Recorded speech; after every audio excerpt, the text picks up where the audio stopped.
Tia, kita diberi kesempatan waktunya sampai 11.30 katanya Ayah Edi. Karena banyak sekali pertanyaan yang terus masuk ya. Dan ini pun akan kita gabung-gabungkan. Untuk pertanyaan berikutnya adalah dari kelas 2A, Triptofan. Assalamualaikum Ayah Edi, mohon pencerahannya. Bagaimana mengembangkan interaksi sosial pada anak di masa pandemi ini? Karena selama masa pandemi, anak-anak tidak sekolah, di rumah saja. Nah, digabung pertanyaannya dengan dari kelas 3B, Arzita. Assalamualaikum, mohon izin bertanya, anak saya lebih senang berinteraksi secara langsung, sehingga saat pembelajaran secara online sulit untuk fokus. Bagaimana agar anak bisa beradaptasi? Nah, ada lagi nih, digabung lagi yang sejenis, dari kelas 1A, Aaron Helsiawan. Assalamualaikum Ayah Edi, bagaimana cara mengeksplor banyak hal di zaman serba daring seperti sekarang ini? Anak saya beberapa kali psikotes, selalu diarahkan penyalurannya harus secara fisik.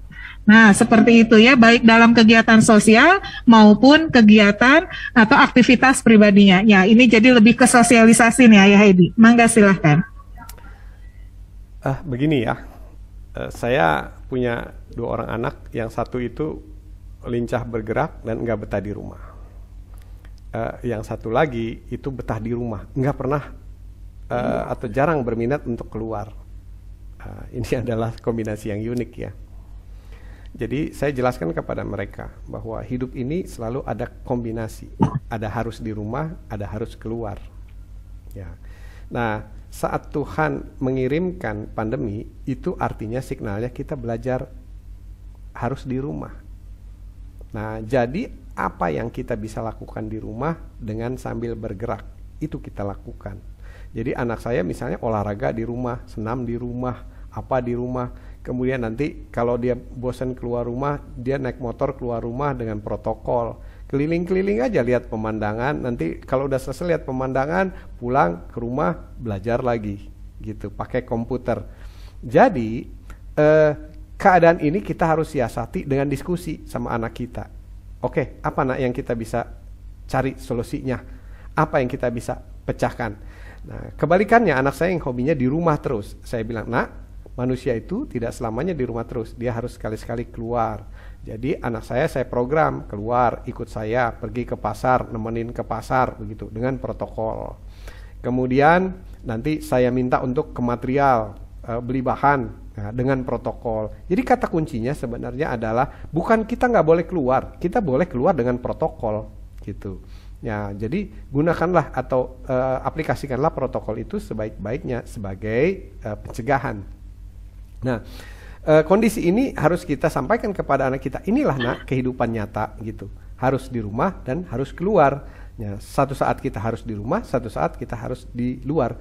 Jadi karena kebetulan kondisinya meminta kita banyak di rumah, jadi yang banyak ini kita urai. Nah, kalau kamu nggak betah daring, apa saja sayang, begitu. Misalnya ambil contoh, kami menerapkan nonton video atau nonton film, ya, yang isinya berbahasa Inggris. Jadi itu kita nonton bareng-bareng. Ayo sekarang jamnya nonton kita. Nonton tuh kadang-kadang sampai 1,5 jam, nggak kerasa. Yang tadinya suka bergerak jadi diem nonton karena nonton film yang asik buat dia. Misalnya film animasi ya, kan banyak tuh seperti Nemo dan sebagainya. Nah, temanya sebenarnya nonton. Tapi di situ kita sebagai mentornya untuk bilang sama dia, ini bukan hanya nonton loh, kita sedang belajar bahasa asing. Karena Sundar Pichai bilang bahwa kalau kamu nanti ingin memimpin dunia, salah satu syaratnya kamu bisa menguasai satu saja bahasa asing yang dipakai internasional sesuai dengan profesi dan negara tujuan kamu. Nah, itu yang bisa saya sampaikan. Berhubungan dengan terbatasnya waktu, Ayah Edi bisa memberikan informasi mungkin untuk teman-teman atau ayah bunda yang ingin berkonsultasi ya, ini penasaran nih Ayah Edi, bagaimana nih kita bisa berkomunikasi. Kalau kita melihat banyak bukunya, mungkin itu bisa jadi salah satu cara bagaimana kita mengaplikasikan ya di dalam kehidupan sehari-hari, karena dari setiap bukunya tadi judulnya pasti ada sesuatu yang kita cari ya, karena kalau saya baca juga di satu buku ini memang isinya adalah tentang kasus-kasus di mana banyak yang terjadi di kehidupan kita sehari-hari. Silakan disampaikan, mungkin Ayah Edi bisa dikonsultasi, dihubungi kemana? Begini, yang pertama adalah saya itu niatnya memberi. Jadi karena niatnya memberi, maka saya berikan beberapa opsi. Opsi pertama adalah bagi kita yang suka membaca buku, ya kita bisa belajar lewat buku. Dan tadi saya sampaikan 2 buku yang saya share di screen ini adalah buku-buku yang memang didedikasikan untuk zaman ini, begitu ya, buku-buku yang ini ya. Nah, ini adalah buku memetakan, ini untuk menemukan spesialisasi anak kita seperti apa. Detail sekali buku ini ya, bisa dibaca buku ini. Kemudian ketika kita memetakan prosesnya supaya enggak marah, enggak emosi, enggak menghakimi, buku kedua ini bekalnya. Jadi 2 buku ini adalah sepasang untuk membimbing anak kita menemukan potensi emasnya di masa pandemi.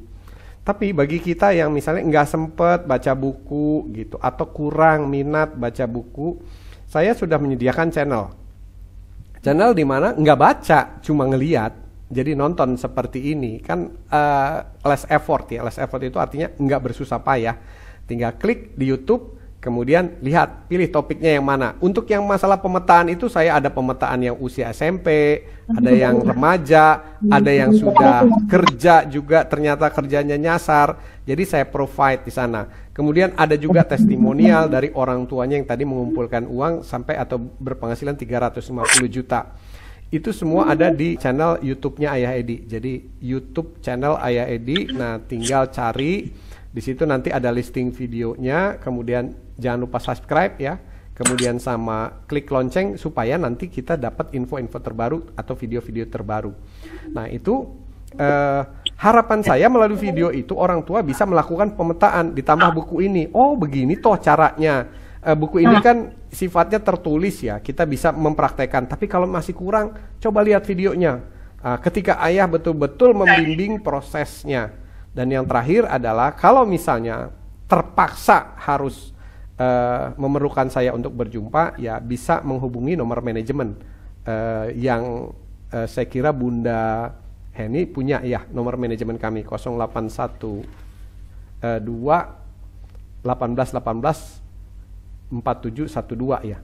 Mangga silahkan Ayah Bunda yang perlu ya, karena tadi 2 hal yang pertama tadi bisa dengan membaca buku ya, kemudian ada link Ayah Edi officialnya ya tentu ya, kemudian yang kedua yang kalau memang perlu lagi untuk berkomunikasi ada nomor di nah ini nomornya ya 0812 ini nomornya bisa dilihat ini. Oke. Ayah Edi, waktu selesai ya untuk kita bisa berjumpa dengan Ayah Bunda yang ada di room virtual ini. Bisa saya simpulkan dari apa yang sudah kita sampaikan atau kita dengarkan dari Ayah Edi, bahwa yang pertama tadi membaca bahasa tubuh anak. Masya Allah ya, selama ini yang mungkin kita kurang peka, nah dari sekarang kita mulai ya, bagaimana tadi hal-hal yang harus kita lakukan terhadap anak, mulai dari tadi bentuk fisiknya, Masya Allah ya, kemudian sifatnya dan yang lainnya. Kemudian tadi ada juga mengajari dengan bertanya, dan jangan lupa yang terakhir adalah apresiasi. Nah, semoga dengan pembahasan yang disampaikan dari Ayah Edi kita banyak dapat manfaat ya. Untuk yang terlewat parenting hari ini bisa menyimak rekaman ulangnya di YouTube Salman Al-Farisi. Ayah Edi, kami ucapkan jazakumullah khairan kasiran. Kami dari panitia dan seluruh sivitas Akademi Salman Al-Farisi Bandung mengucapkan jazakumullah khairan kasiran. Terima kasih banyak atas ilmu dan kesempatannya. Semoga kita semua yang mendengarkan hari ini yang mendapat banyak manfaat dan tentunya bisa mengaplikasikan apa-apa yang tadi sudah kita simak. Demikian dari saya. Mohon maaf apabila ada kata yang kurang berkenan. Saya sampaikan kembali, saya kembalikan kepada MC kita, Pak Imit. Dari saya, billahi taufiq wal hidayah. Wassalamualaikum warahmatullahi wabarakatuh.